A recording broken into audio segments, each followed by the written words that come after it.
aplauso a todo el mundo que vino hoy con su vida.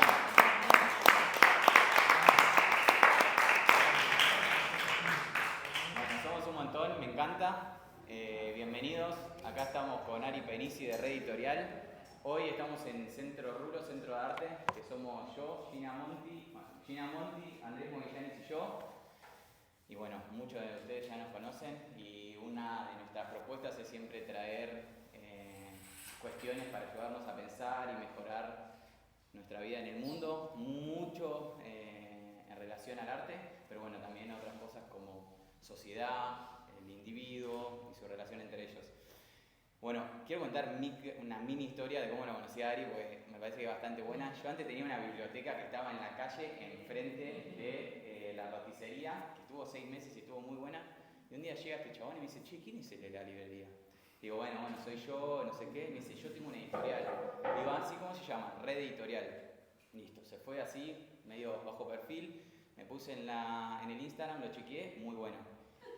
Y a los 4 días me cae con una pila de libros así, tremenda, y me dicen, che, vino un pibe y te dejó estos libros. Bueno, me googleo, era este, así que empecé a leer los libros y estaban sacados. Me leí 2 primero, entonces lo busco en internet y le mando un mensaje. Le digo, che, Ari, estoy para hablar de los libros que me dejaste, que están muy buenos, no sé qué. Y bueno, y ahí empezamos una relación bastante no virtual, una relación abierta. Le presenté a muchos de mis amigos, a gente que creía que le podía gustar. Nos empezamos a ver en el Café Berni.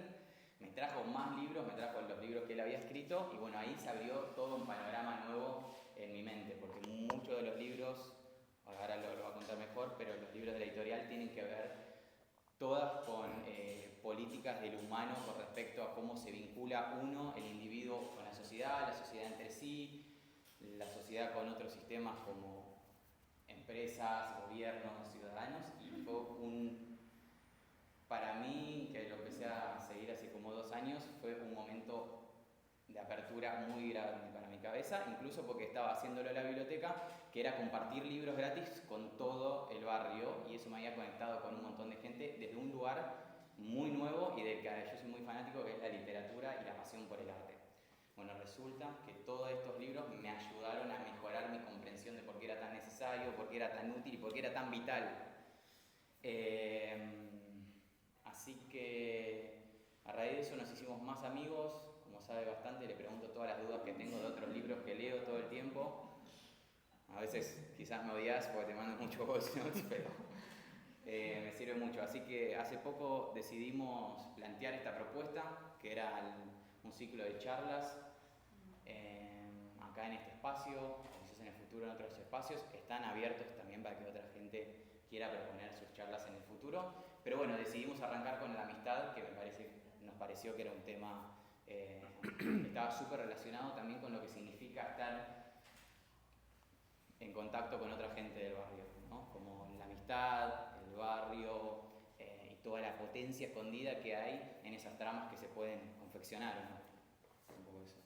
Bueno, lo dejo a Ari para que se autopresente. No tengo mucho para presentar. ¿Para quién es un montón todo. Ahora contamos la versión de cómo se conocieron. Sí, yo lo conocí hoy en realidad. ¿Quién es? ¿Cómo se llama? Para una cosa más, tenemos vermut ahí en la barra, así que cualquier cosa me pueden levantar la mano y yo o alguien más que esté encargado de la barra se los vamos acercando medio como cine algo. Bueno, que lo disfruten mucho, ¿sí? Gracias. No. Y gracias a Dios por estar acá.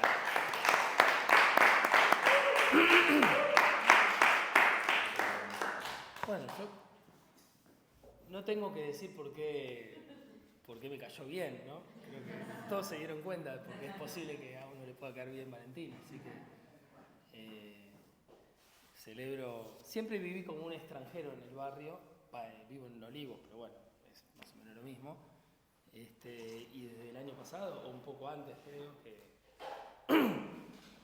que me dieron ganas de tener más relación con las tramas existentes en esta zona y bueno, y justo coincidió con esta anécdota que contaba Valentín. Nosotros planteamos este tema de la amistad. Es un tema que hace mucho que yo vengo trabajando y fundamentalmente quería empezar por un lugar un poco duro, un poco áspero, digamos, tal vez contraintuitivo en el sentido de que como la amistad es una figura, bueno, demasiado conocida por todo el mundo y muy cara a las personas y a uno le despierta inmediatamente imágenes generosas y le despierta cierto beneplácito, digamos. Entonces, en realidad yo no quería contradecir eso, pero sí partir de la amistad como un concepto filosófico, porque me parece que ahí es donde anida toda su potencia, digamos, ¿no? ¿Qué pasa con los conceptos filosóficos? Bueno, cuando uno utiliza una palabra que se utiliza mucho en el lenguaje corriente, pero la utiliza como concepto, tiene que suspender relativamente el modo en el que esa palabra, bueno, circula o uno la suele usar, digamos, ¿no? Y es en ese sentido que, bueno, pido por ahí como primera demanda de mi parte, no voy a ser muy demandante, digamos, pero sí suspender relativamente las imágenes inmediatas que tenemos todos sobre la amistad. Y voy a leer entonces un fragmento que va a ser para mí el disparador del libro noveno de la Ética Nicómaco de Aristóteles. Así que bueno, estamos en Atenas y los libros octavo y noveno Aristóteles los dedica a la amistad. Sí, ambos se llaman teoría de la amistad. Y dice un montón de cosas, pero hay una cosa en particular que a mí me parece central y que además es recuperada por dos pensadores italianos, que a mí hay uno que no solo me gusta, sino que creamos una biblioteca con su nombre, que es Pablo Virno, junto con una editorial de Barcelona para publicar toda su obra. Y el otro, Giorgio Agamben, es más leído, digamos, en Buenos Aires, y bueno, yo tengo ciertas cercanías y distancias, digamos, respecto de su obra. Pero los dos escribieron sobre la amistad de una manera muy cercana a esto que voy a leer de Aristóteles, si es que tengo luz. Encima, justo es una edición muy chota esta. A ver, una lucecita. Sí. Ahí está, gracias. Bueno, ahí está. ¿Querés que te lo tenga? No está.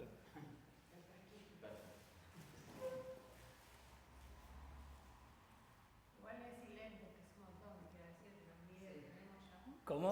Lees sin lentes, que ya es un montón. Sí, estoy en el umbral.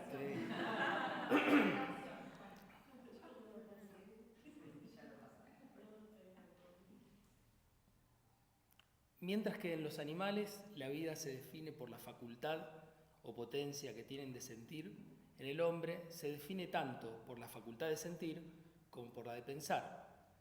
Pero la potencia terminará siempre en acto, y lo primordial está en el acto. Y así parece que vivir consiste primordialmente en sentir o pensar, y la vida es en sí una cosa buena y agradable, porque es una cosa circunscrita y definida, y todo lo que es definido pertenece a la naturaleza del bien.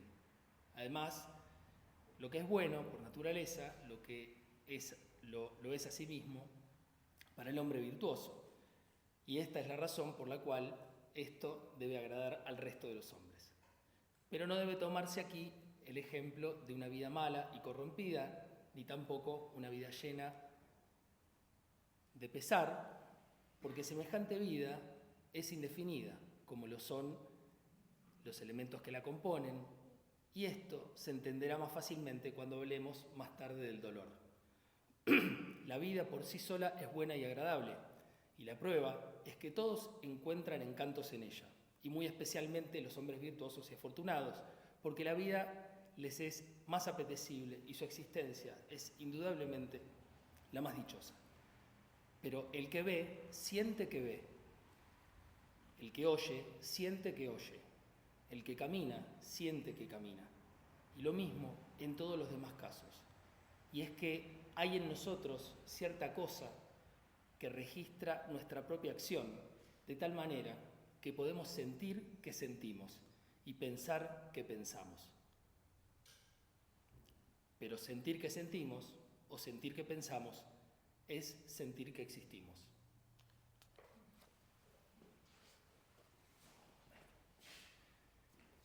Esta definición, esta última definición, lo otro pertenece, me parece, a un lenguaje, digamos, epocal, ¿no? y a una traducción, además, en particular. Pero esa definición de que lo específicamente humano tendría que ver con ese desdoblamiento o ese gesto autorreflexivo de sentir que existimos, es la clave a partir de la cual cierto pensamiento contemporáneo va a sostener que la amistad es eminentemente una figura pública, pero esto no quiere decir que tenga que ver ni con la cesión de soberanía, es decir, por lo tanto, con los asuntos del Estado, ni con el universo privado, ni mucho menos con los asuntos del mercado, sino más bien con una capacidad que se da en nuestra forma de existir y que la figura de la amistad registra particularmente, y que es la de desbordar la frontera entre interior y exterior. Y por lo tanto, esto genera un primer problema. Muchas veces pensé que Aristóteles, diciendo esto que dice ahí, genera los anticuerpos para leer al propio Aristóteles, es decir, que piensa contra sí mismo. Me pasa lo mismo con otros pensadores que por mi linaje de lecturas, etcétera, los he tomado siempre como el lugar de confrontación, como Platón, Aristóteles, ¿no? En Platón también hay un momento en el diálogo del sofista donde abre la posibilidad de pensar contra Platón, digamos, ¿no? Y ahí Aristóteles piensa contra el principio de individuación que él mismo viene sosteniendo, con la idea de que los bordes del individuo, los límites del individuo, lo que Kant mucho tiempo después llamará el sujeto sintético a priori, digamos, ¿no? Tienen que ver con una combinación imprecisa de funciones psicomotrices, de facultades, y de algo que algunos llamaron alma, otros llamaron espíritu, etc., ¿no? Y bueno, y acá, sin embargo, está señalando una dimensión de la existencia que tiene que ver justamente con no poder circunscribirse a esa figura del individuo. Es decir, la unidad de medida de la experiencia, la unidad de medida del existir, no es el individuo. Y la amistad es la figura que le sirve a Aristóteles y que algunos pillos filósofos contemporáneos toman para justamente, subvertir esa individuación que rige la vida moderna, sobre todo, y que en la vida contemporánea está siendo un problema, por motivos que después vamos a ver. Entonces, primer punto, la amistad tiene que ver, básicamente, con una dimensión pública del existir, que desborda la frontera entre un exterior y un interior que nos resultaría, digamos, más cómodo para definirnos.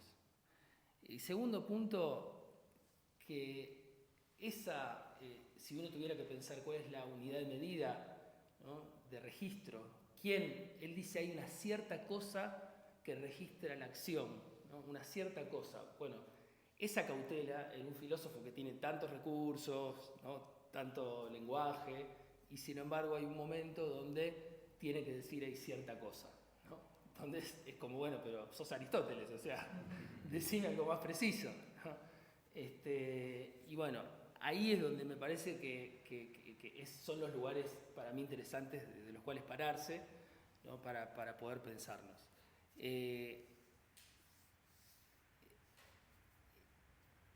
Entonces, ¿qué es lo que pasa? Uno podría decir, bueno, sin embargo, eso que llamamos público, común, ¿no?, esas tramas de relación, tienen que ver con seres que se encuentran, con seres que se relacionan y establecen vínculos. Y efectivamente, en el teatro de la vida, así sucede, digamos, y así parece suceder. Bueno, pero yo les decía, suspendamos por un momento las imágenes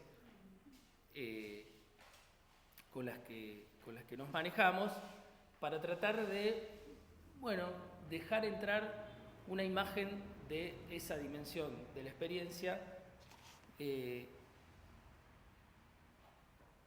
supondría otro tipo de unidad de medida. Unidad de medida es una expresión que por ahí no es la mejor del mundo, pero creo que me hago entender. Esa otra unidad de medida que no es el individuo, ¿no? Y que tampoco es una indefinición absoluta, ¿no? Tampoco es básicamente un ser disperso, digamos, ¿no? Bueno, es fundamentalmente la de una distancia interna. El sentirse existir, es decir, el sentir que se ve, el sentir que se camina, el sentir que se piensa, finalmente el sentir que se existe, supone una distancia interna. Pero lo particular de esta distancia interna es que no es un hecho cronológico, es decir, no es una distancia que viene después de una no distancia, sino que esta distancia interna es un hecho primero, es decir, es una definición ontológica, es decir, lo primero que hay, lo primero que puede definir nuestra forma de estar en el mundo es una distancia interna, es decir, no somos iguales a nosotros mismos, es decir, es contrario al principio de identidad aristotélico. Las personas, hayamos o no hayamos leído Aristóteles, somos bastante aristotélicas en general. Es como me pasa algunas veces con un libro que fue tal vez el puente de mayor relación al inicio con Valentino, que fue el de las nuevas instituciones, bueno, donde aparece todo el tema del Estado, la historia y el mito fundador del Estado.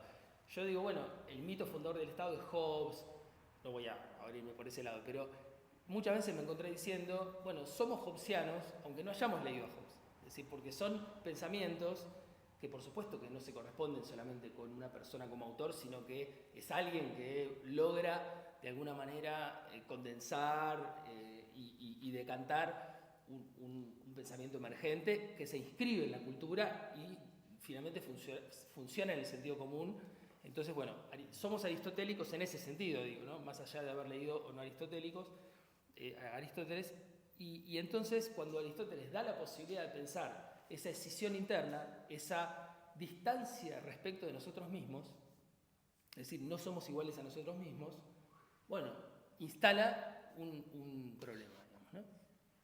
Entonces, claro, ¿cómo es la relación de los amigos? ¿Por qué la amistad, digamos, viene a acudir a Aristóteles para dar cuenta de esa imagen?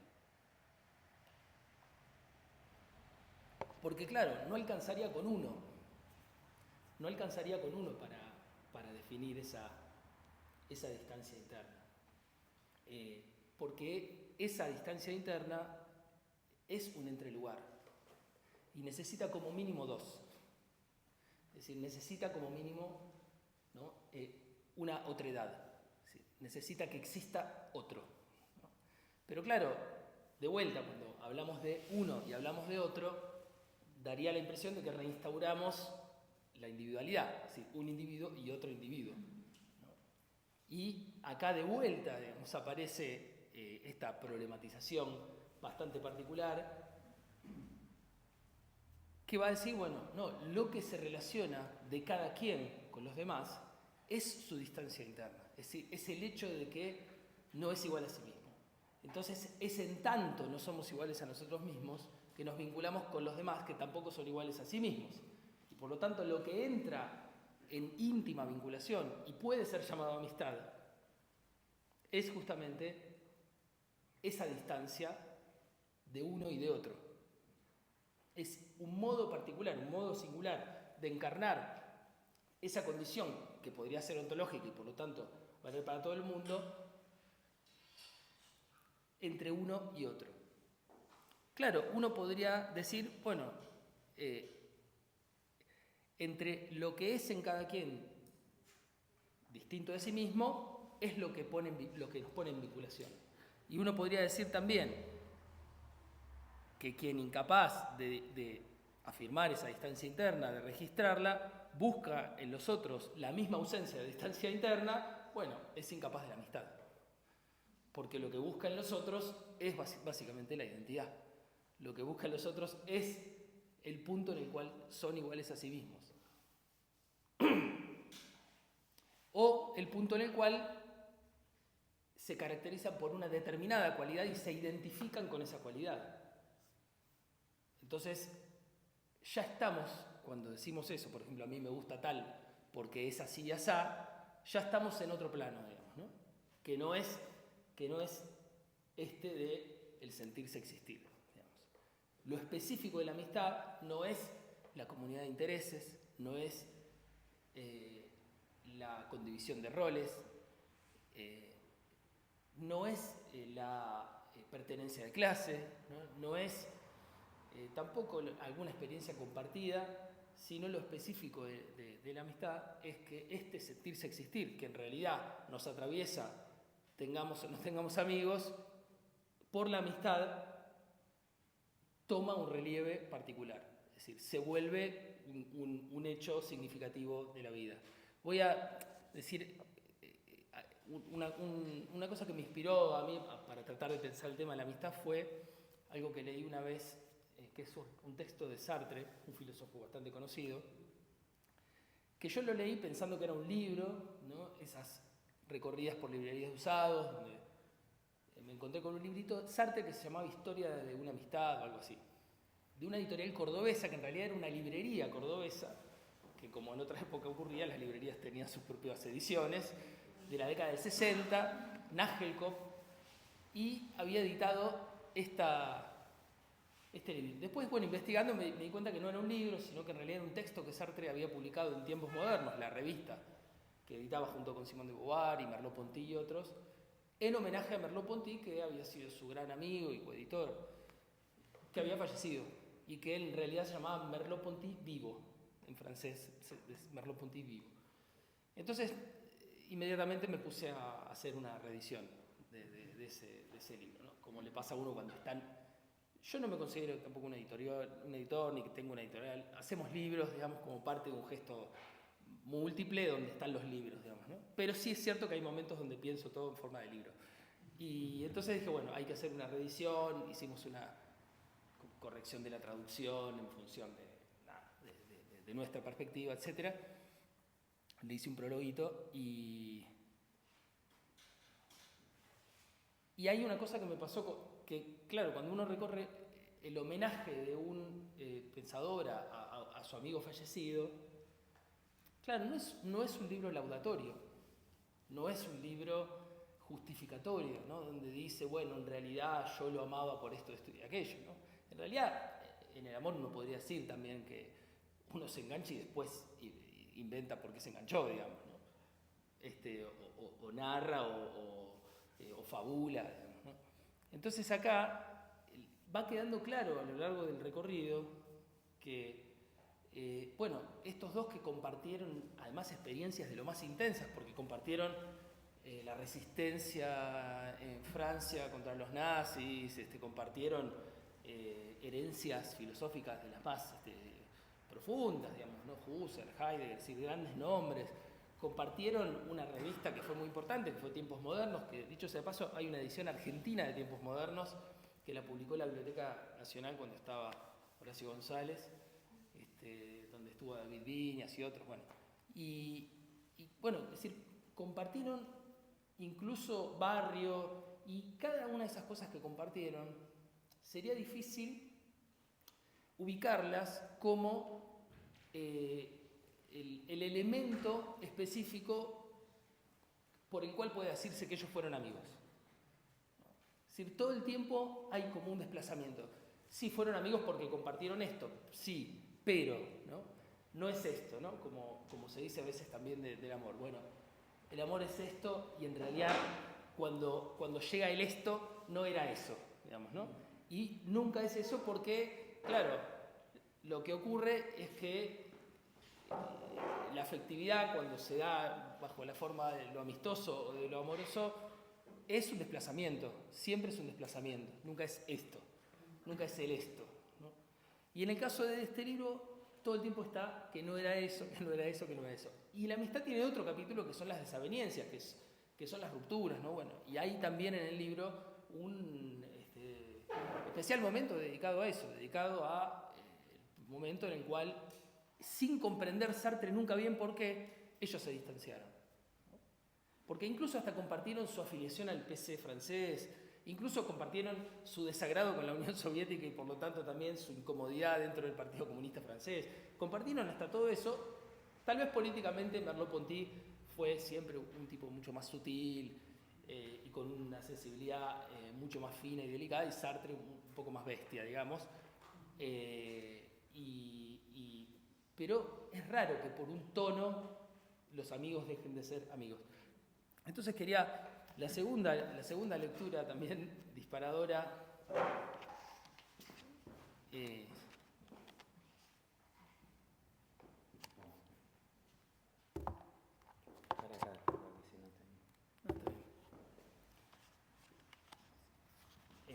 Este que es nuestro, con una tipografía más linda y más mejor en general.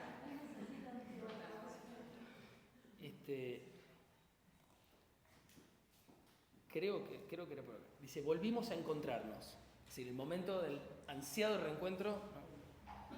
En París, en Roma, otra vez en París, solos. Fue la segunda etapa, el malestar subsistía, pero tendía a desaparecer.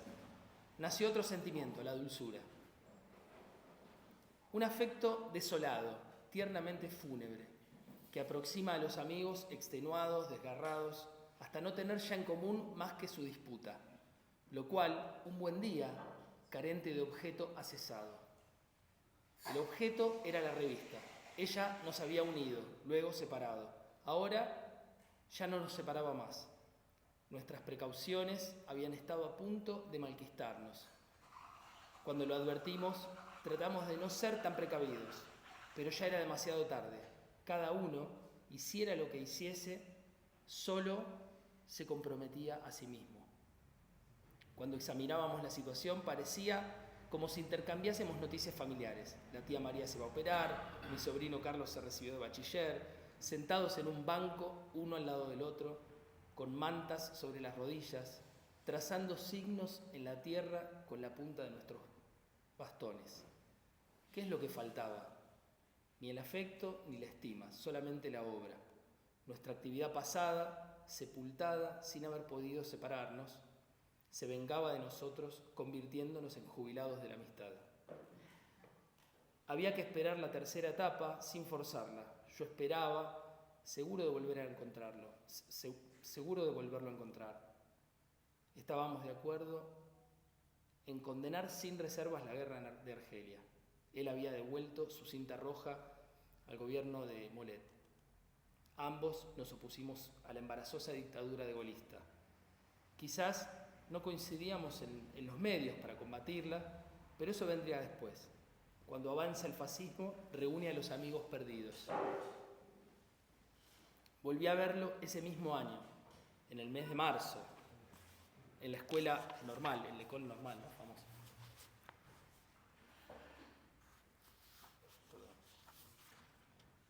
En la escuela normal dicté una conferencia a la que asistió. Eso me conmovió, porque desde hacía años era yo quien siempre había buscado los encuentros, propuesto las citas. Por primera vez se había molestado espontáneamente, y no por cierto para escucharme exponer ideas que conocía de memoria, sino para verme. Finalmente nos encontramos en presencia de Hippolyte, de Canguilhem. Para mí fue un momento feliz, pero he sabido más tarde que Merleau había creído advertir en nosotros la persistencia de un malestar. No había en realidad ni sombra de ello, mas, por desgracia, yo estaba con gripe y me sentía embotado. Cuando nos separamos, Merleau no dejó ni un momento traslucir su decepción. Sin embargo, tuve por un instante la impresión de que se había entristecido. No le di importancia, todo se arreglaría. Todo se ha arreglado, pensaba, todo va a recomenzar. Pocos días después me enteré de su muerte y nuestra amistad se detuvo ante este último malentendido. En vida lo hubiéramos disipado, quizás a mi regreso. Ausente, permaneceremos el uno para el otro, lo que siempre fuimos, desconocidos.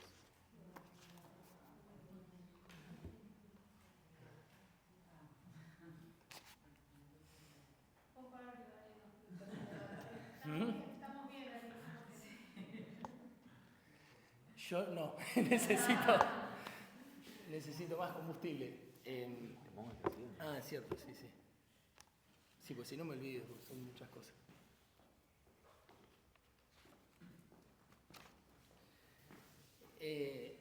Bueno, esto me parece que me gustaba pensar un poco este contraste entre el disparador, digamos, de Aristóteles, del set.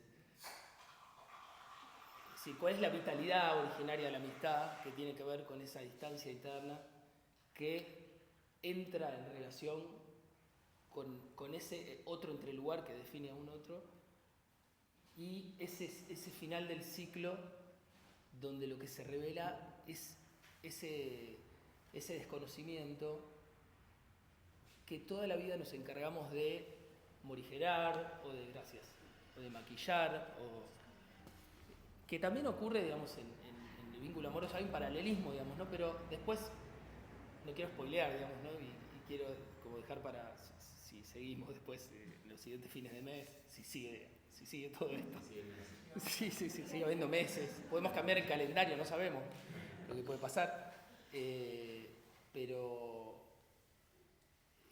con lo amoroso también, ¿no? Que en los momentos amables la impresión es la de, bueno, conocerse, llegar a un punto de conocimiento con el otro muy alto y conocerse de memoria, ¿no? Como dicen los jugadores de fútbol. Y en los momentos de tempestad, el otro de golpe nos parece hasta aberrante a veces, nos parece desconocerlo completamente. ¿Cómo hizo esto? ¿Cómo dijo aquello? Otro, ¿no? Y claro, es decir, en realidad en los momentos de tempestad se revela lo que siempre estuvo ahí, que es un otro, ¿no? Que es un otro. Pero además, ¿cómo no va a ser un otro? ¿Y cómo no va a ser en parte desconocido para nosotros si es desconocido para sí mismo? Si todos somos desconocidos para nosotros mismos en parte. Por eso después quiero mencionar algo más sobre la contemporaneidad, ¿no? Pero cada vez que pienso en los mecanismos contemporáneos de la transparencia, ¿no? La tendencia, digamos, a transparentar todo lo que somos y hacemos como información. Bueno, es un ataque y una agresión fundamental, digamos, contra lo que somos. Alguien dirá, bueno, pero no tenés nada que ocultar. Sí tengo que ocultar, porque hay algo que está oculto para mí mismo, de mí mismo. Entonces, hay algo ahí de eso que dice Sartre que a mí me parece conmovedor, porque es un poco telenovelesco también, ¿no? En su forma, pero después de tratar de dar cuenta de toda esa sedimentación que para él es la amistad con ese gran amigo, ¿no? El ciclo se cumple con el reconocimiento de ese mutuo desconocimiento, ¿no? Ese mutuo desconocimiento. Pero que es, de vuelta, es un desconocimiento ontológico y que es nada menos que la fuente de la cual se nutre el reconocimiento y la amistad y la construcción de los vínculos. Pero de vuelta, si la construcción de los vínculos depende de buscar en los demás el desconocimiento de la distancia interna, entonces el modo de construcción de los vínculos queda preso de un objeto, queda preso de una identidad, queda preso de una jerarquía y pierde un elemento fundamental para su vitalidad, que es su dimensión paradojal. Porque lo que estamos viendo es que en el seno de la amistad hay una paradoja. Hay una paradoja que es esta, digamos, ¿no? De vincularnos a través de lo que nos excede, no a través de aquello en lo cual nos afirmamos como nuestra identidad, como nuestro ser, como nuestra esencia.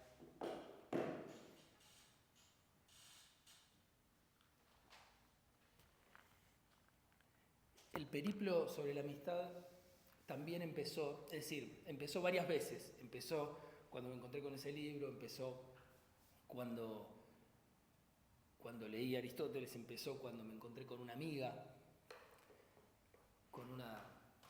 amiga y confesora prácticamente, y descubrí en su mirada, y me imaginé mi mirada a través de la suya, un desconcierto absoluto, digamos, ¿no? Y me di cuenta que eso era lo que compartíamos, el desconcierto de no saber para qué estamos acá.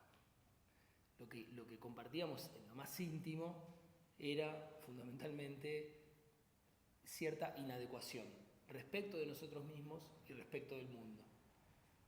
Y claro, por eso, a partir de ahí me di cuenta que todos mis amigos y mis amigas son unos aparatos, y que yo debo serlo también, digamos, pero efectivamente, claro, me di cuenta que había algo, bueno, Pablo Upper, que es otro amigo, no tenía que nombrar gente, pero es un escrache esto.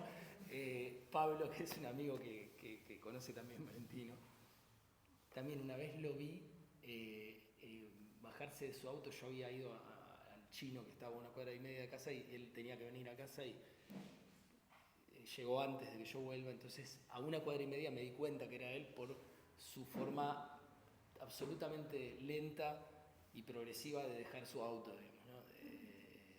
Y sus movimientos, y también ahí descubrí una torpeza que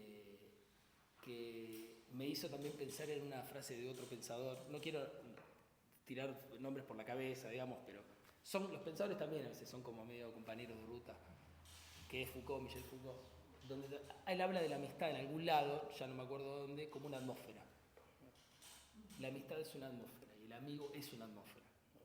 Y me di cuenta de que, claro, cuando llegaba Pablo, empezaba uno a habitar como en una temporalidad particular.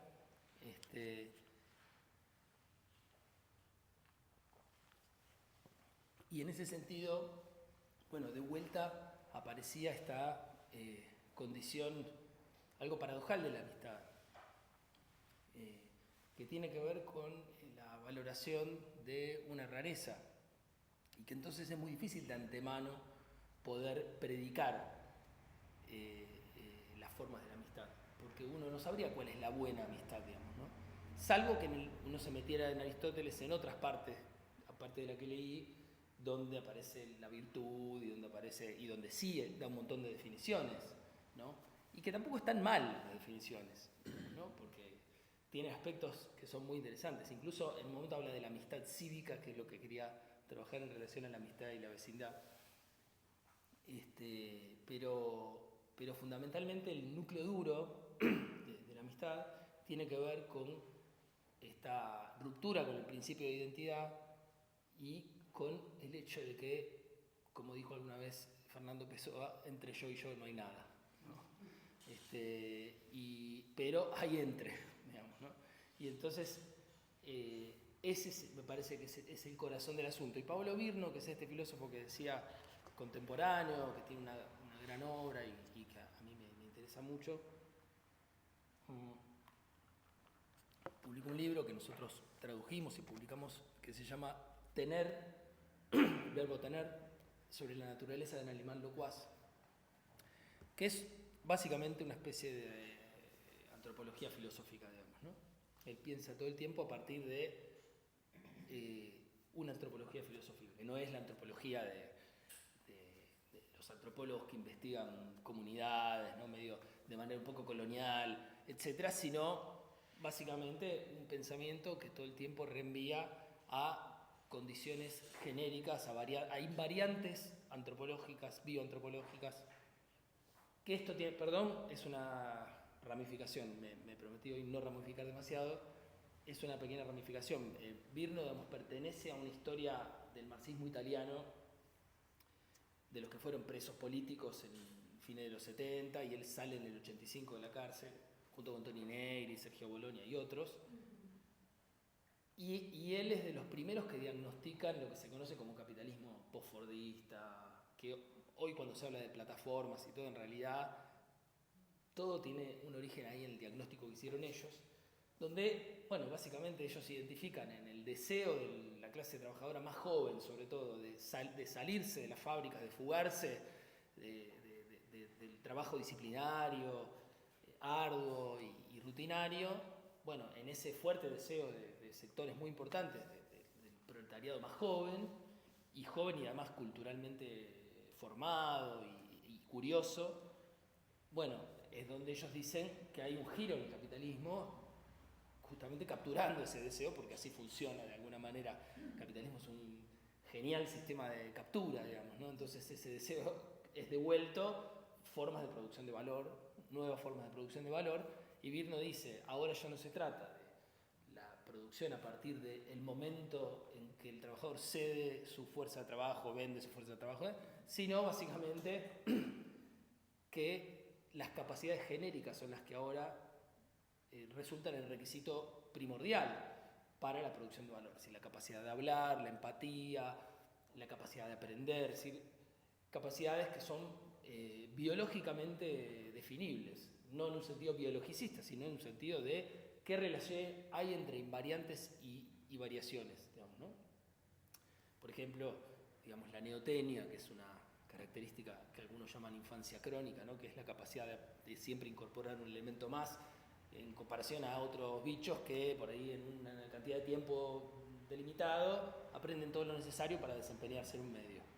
Bueno, el bicho humano es, digo, siempre otros bichos desde el punto de vista humano, ¿no? Porque obviamente que hay un punto ciego ahí que tenemos que reconocer que está, pero, digamos, asumiendo esa condición o haciendo esa salvedad, bueno, esa dimensión, digamos, del aprendizaje perpetuo, que al mismo tiempo es es pariente de la angustia, es lo que llaman neotenia, infancia crónica. Bueno, él dice, aparece en la capacitación permanente, en las empresas aparece la idea de que esto no tiene fin, digamos, ¿no? De que yo no me capacito para una cosa específica, de que mi experiencia específica no es la que va a rendir sus frutos hasta que me jubilo, sino que hay una permanencia. Por otro lado, bueno, la capacidad lingüística, digamos, ¿no? Cada vez más en las fábricas empieza a funcionar las coordinaciones y el trabajo vivo, es decir, todo lo que excede los contratos laborales, que es la capacidad de los laburantes de improvisar, de resolver problemas, de hacer, bueno, se vuelve fundamental, digamos, ¿no? Incluso las empresas, por ejemplo, yo tenía un amigo que era sociólogo, es sociólogo, cómo uno mata a la gente que deja de ver. Ese es el narcisismo, ¿no? Es decir, que además encima lo reencontré hace poco, que está viviendo en otro país, o sea que hablamos virtualmente. Un sociólogo que se va en un momento a laburar en una empresa, laburaba en el INDEC, bueno, no viene el caso, se va a una empresa que tiene un departamento de trabajo ad hoc, es decir, un departamento que es básicamente tu inteligencia toda entera aplicada a resolver problemas, es decir, con total inespecificidad, ¿no? Pero al mismo tiempo, bueno, estoy poniendo ejemplos, y en ese sentido, bueno, es decir, Virno, a partir de ahí es que él dice, es el materialismo contemporáneo, es decir, materialismo en el sentido de estos marxistas quiere decir, básicamente, pensar los procesos materiales, ¿no? Tal cual como vienen, hasta el final, y sin deber ser ni ideologemas, digamos, que me empañen el vidrio, digamos, sino pensar los procesos materiales. Y entonces, claro, él dice, para pensar estos procesos materiales es fundamental volver sobre el bicho, que ahora está siendo demandado en full existencia, digamos, ¿no? Ya no full time, ¿no? Y entonces, gracias a eso, él emprende todo un camino de antropología filosófica sumamente interesante, una obra muy compleja. Nosotros publicamos varios libros, uno con Fondo de Cultura, otro con la editorial La Marca, hasta que los empezamos a publicar nosotros. Y entonces él dice, este es un bicho muy raro, porque por un lado está constituido por lo que él llama un excedente pulsional y un excedente de funciones que no tienen una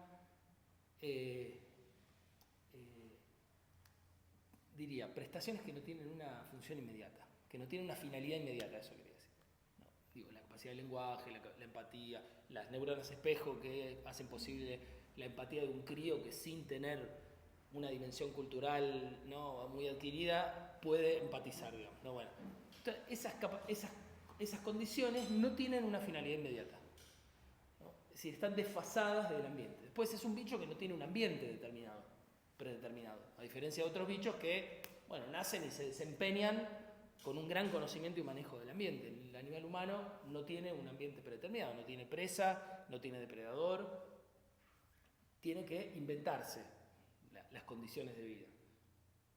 Entonces hay un excedente por un lado y por otro lado una falta, que es la falta de ambiente, digamos, ¿no?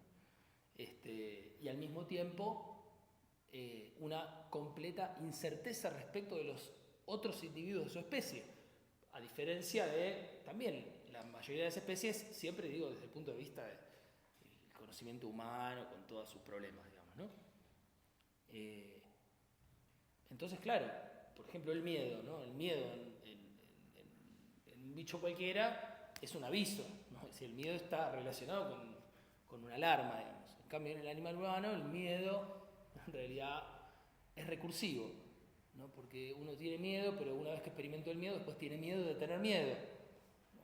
Y entonces se distingue el miedo de la angustia, y etc. Bueno, es decir, esa disparada recursiva, digamos, que forma parte de la estructura psíquica y finalmente, digamos, existencial del bicho,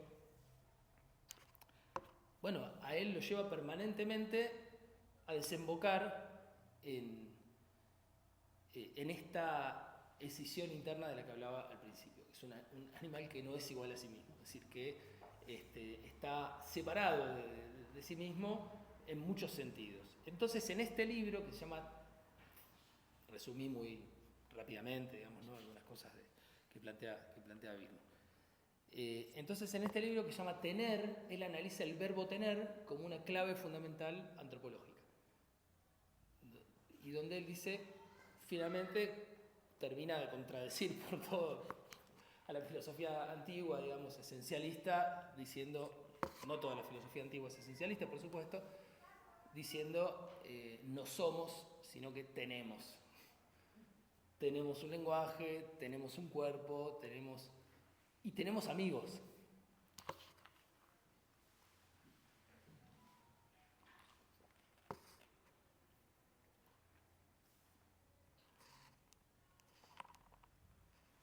Entonces, claro, el tenerse, nos tenemos, inmediatamente nos hace pensar en ese sentirse existir. Nos tenemos.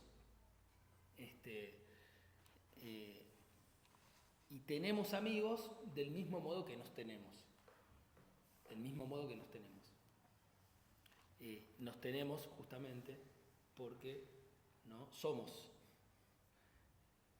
No somos en ese sentido, digo, ¿no? No somos iguales a nosotros mismos. Y al mismo tiempo, ese tener es un tener sin objeto. No tenemos el objeto, es un tener no posesivo, digamos. Es una palabra también problemática, porque cuando uno piensa en tener, ¿no? En el Marx más moralista, digamos, joven, ¿no? Piensa el tener como una degradación del ser. Es decir, pasamos del ser al tener, ¿no? Y después hay otro marxista, Guy Debord, conocido de los 60, que va a decir del tener al aparecer. Bueno, hay como toda una moral de izquierda, digamos, ahí que se teje, que tiene sus razones y su pertinencia, pero acá él está usando la palabra tener en otro sentido. Hasta acá, no sé si alguien quiere intervenir, porque yo puedo seguir hablando y por ahí no es. A ver, acá nadie quiere intervenir. Sí. No, pero yo voy por leer atrás porque me quedé con cosas, me estoy notando algunas cositas, no es que está hablando por teléfono, está anotando. No, me imaginé. No pueden hablar por teléfono, Bueno, espera, primero yo quiero agradecer a Valentina la iniciativa de clase. No, porque me parece que está buena la idea del ciclo, que es esto de las charlas para llegar a fin de mes, que estamos todo el tiempo insertos en la materialidad, ¿no? Y los que quizás podemos salir un poco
eso, bueno, por supuesto que... Por supuesto, los hombres... O sea, mujeres y esclavos, digamos, ¿no? Mujeres, Están esclavos afuera, y niños. Los niños igual zafan porque son en potencia, pueden llegar a ser cuando crezcan, pero por ahora... la razón- Hombres libres pueden llegar a ser, claro. Claro, pueden llegar a ser hombres libres. Y con propiedad, ¿no? Porque también, ¿no? O sea, se puede ser claro.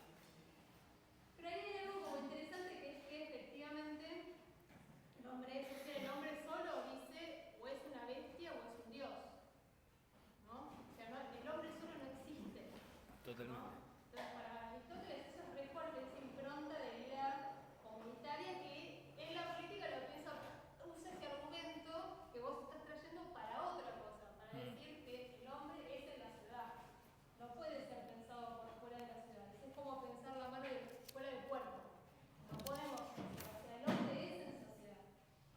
Y me parece que está bueno ese complemento entre esas dos cosas, digamos, o esos dos momentos de Aristóteles en lo que vos traes, que me parece espectacular lo que sacás de toda esa frase del sentirse, pensar, o sea, el vuelo que ahí le metes, porque creo que ese sentirse es necesariamente con otro. O sea, Totalmente. es sentirse, tengo un amigo, nos tenemos, esta cosa que ese sentirse es una experiencia que se vive con otros y se vive a través de la palabra, porque ese sentirse se expresa, se exterioriza, o sea, no existe, pareciera en esto que Sí. lo digo también para confirmar, Sí, sí. que ese proceso de sentirse solamente puede ser tal si yo lo exteriorizo a otro, ¿no?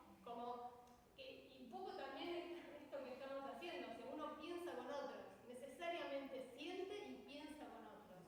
Y siempre hay lo que intermedia es la palabra, que es otro carácter definicional en Aristóteles de lo que Aristóteles está todo el tiempo definiendo porque él define, ¿no? O sea, tiene esa cosa científica, por eso, porque es la definicional del hombre es la palabra, ¿no? Porque por la palabra podemos decir lo que nos parece bello, lo que no, lo que es justo, lo que no es justo, pero también esto que vos estás diciendo, el poner qué es lo que nos tenemos en esta existencia comunitaria. Entonces me parece que está bueno cómo esos dos Aristóteles ahí se complementan.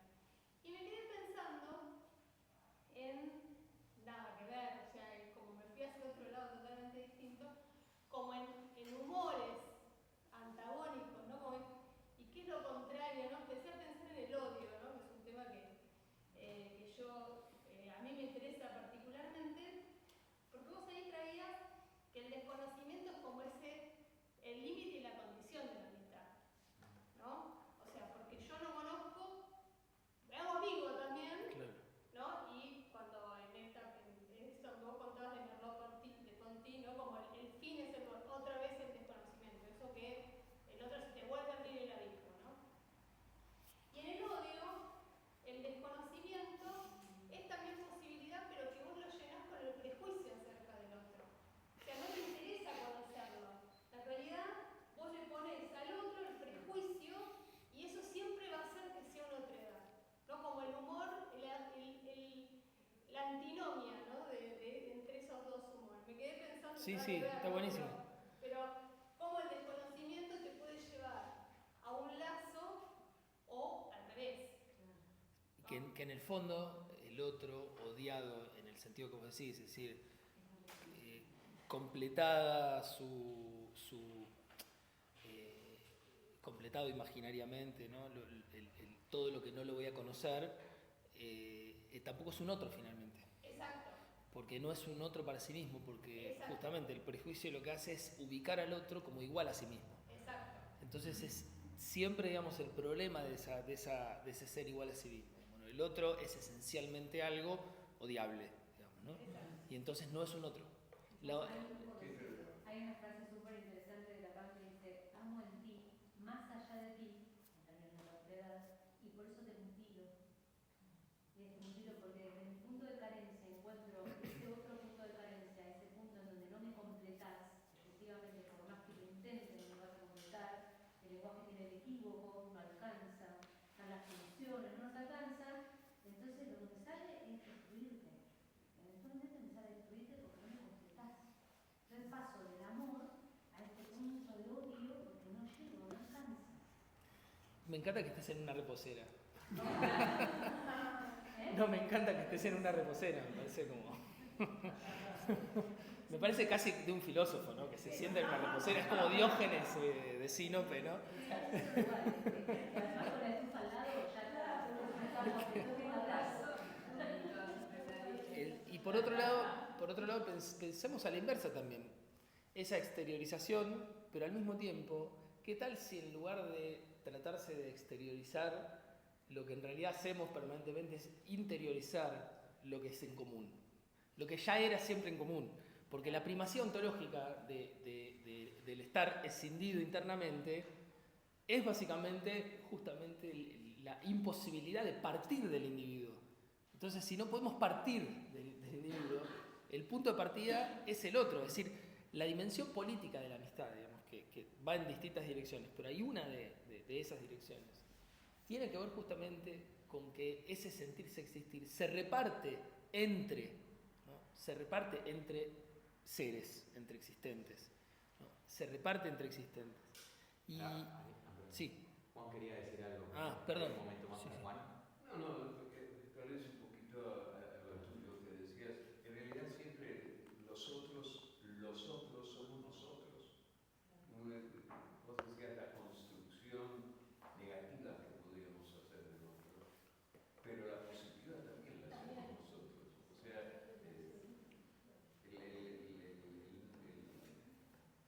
la conexión nace por la decisión interna de lo que construimos en el otro. Sí, Puede ir para acá, puede ir para la acá. única diferencia que yo encuentro en eso, entre la amistad y el odio, digamos, es que en la amistad vos tenés al menos hay una intención de conocer al otro, o de conocerte a vos con ese otro, y en el odio no. En el odio vos, ese otro queda... Eso es la decisión neurológica del mismo proceso. Yo vengo de la neurociencia. Es un clic de una decisión propia de de qué forma vas a construir al otro, y ahí es cuando lo tenés adentro. Es algo te despierta en el otro, una construcción, pero hay que ver cuánto del otro es uno mismo. Pero finalmente es una construcción, porque si no nomás en términos de construcción, negás este ser que es en carencia. Entonces tenés la carencia y lo podés construir desde el amor, lo podés construir desde la indiferencia, desde el odio. No estamos todo el tiempo pensando, che, ¿qué me falta? ¿Cómo subo? ¿Qué le pongo? No, pero hay algo que te lleva ahí a ser amigo de tal o cual, o que te lleva a amar a tal o cual, que tiene que ver con un rasgo indescifrable. Y hay cierta construcción, como dice él, de amor o de odio, porque como no sé, puedo quedarme pegado armando desde otro lugar. Si sé que no sé, y sé que tengo esta carencia y que el otro también la tiene. Entonces que ya desde ya está complicada cualquier nexo, porque somos todos carentes. Entonces como, finalmente es la ilusión, me parece. Parece también. Esta ilusión que vos decías, bueno, me une tal porque camina de tal manera, o me une tal, me parece que hay una ilusión muy ideal en relación. Bueno, yo me trato de quedar en un terreno que no es el psicológico y que no es el sociológico, digamos, y por eso la amistad la abordo desde, yo creo que, digamos, esto que estoy planteando permanece en el terreno de la filosofía o en una poética posible, digamos, ¿no? Pero no en la psicología y no en la sociología, que en todo caso plantean otras cuestiones. Por ejemplo, la sociología podría decir, bueno, que las personas que viven en determinado contexto, ¿no? Y que tienen determinada condición social y que tienen determinadas características, se cruzan de determinada manera. O, bueno, la psicología depende, además que rama, el psicoanálisis podrá decir, bueno, hay una falta que es fundante, ¿no? Etcétera, y podrá plantear, digamos, la construcción imaginaria como única posibilidad, o el no saber como una carencia. También en la filosofía uno podría decir el contrario. El no saber es justamente la dimensión de la potencia, digamos, ¿no? Es decir, es justamente ese no saber de antemano, digamos, es el lugar desde el cual se construye. Y por otro lado, decir que algo se construye no significa que permanezca en una dimensión ilusoria o imaginaria, porque en definitiva, digamos, vivimos y los procesos materiales que hacen a nuestra vida tienen que ver con que creencias comunes, finalmente, ¿no? Es decir, que son ficciones, como Nietzsche las llamaba ficciones útiles, ¿no? Pero además, a mí me parece que hay algo que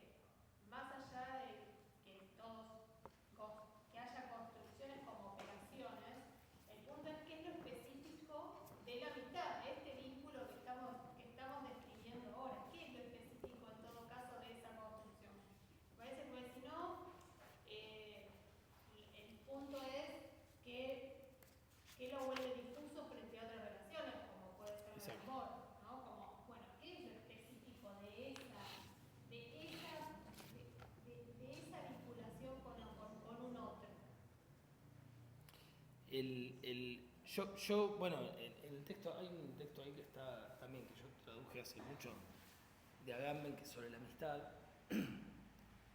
donde trabaja el fragmento de Aristóteles y la define como ese cosentir, digamos, ¿no? La amistad, dice, lo específico de la amistad es que es ese sentirse existir, que en realidad está en todos los vínculos. En la amistad es justamente su materia específica, es lo que es puesto de relieve por la amistad, es el cosentir, la existencia, el sentirse existir, digamos, ¿no? Es decir, es el lugar específico desde el cual se construye la amistad, digamos. A diferencia de otros tipos de vínculos, de vínculos de compañerismo político, de militancia, de vínculos amorosos, de vínculos laborales, de vínculos productivos, que pueden tener algo de esto, porque tampoco estamos hablando de un vínculo que es puro y separado, sino que estamos, como decía Natalia recién, bueno, tratando de especificar, digamos, ¿no? Cuando uno trata una especificidad, les sirve para decir por qué esto es esto y no aquello otro, pero esto no significa que aquello otro tenga algo de esto o que esto pueda enseñarle algo a aquello otro también, ¿no? Y en relación a la cuestión, es decir, entonces por un lado, el punto de partida, digamos, de la amistad es esta primacía ontológica de el sentirse existir y por lo tanto la imposibilidad de partir de una unidad que es idéntica a sí misma. Esto es muy difícil de pensar para nosotros porque estamos formateados al revés que de esto que estoy diciendo, entonces por eso digo que es contraintuitivo, ¿no? Pero al mismo tiempo es básicamente ese el lugar que puede devolvernos un pensamiento de lo común. Es un pensamiento de lo común en tanto común. No que tenemos en común estas características y entonces por este objeto que tenemos en común nos reunimos, sino lo común en tanto común que tiene que ver con un acto, con una apuesta, digamos. Y por lo tanto en toda apuesta está fundada por un no saber, ¿no? Está fundada por una dimensión de no saber, digamos. Pero yo lo llamo apuesta, no ilusión, digamos. En todo caso sí uno podría decir, bueno, ¿cuál es la estructura de la ilusión? Bueno, y uno podría decir algunas cosas sobre la estructura de la ilusión, pero una apuesta, bueno, es del orden del acto, digamos, ¿no? Y después políticamente había otra cosa que me parecía interesante y que tiene que ver con una historia también lejana en el tiempo, pero que no deja retornar, que es la historia de alguien seguramente conocido y sobre todo por quienes han leído